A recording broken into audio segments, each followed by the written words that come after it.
Hey guys, welcome back to the channel. If your Birdfy AI bird recognition isn't identifying the birds visiting your feeder, it can take away one of the most exciting features of the camera. You may receive clear photos and videos, but the bird name never appears. The identification keeps processing, or the app simply skips the recognition.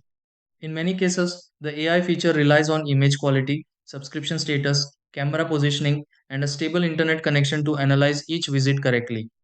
Before assuming the AI feature has stopped working, there are a few simple checks that can often improve its accuracy. In this video, I'll walk you through the steps you can try to get Birdfy AI bird recognition working again. Number 1. Confirm AI bird recognition is enabled in the Birdfy app settings. 2. Position the camera where birds are captured in clear natural light. 3. Center the feeding area so the entire bird fits within the camera frame. 4. Maintain a stable internet connection for faster AI processing. 5. Refresh the bird library or sync the app if that option is available.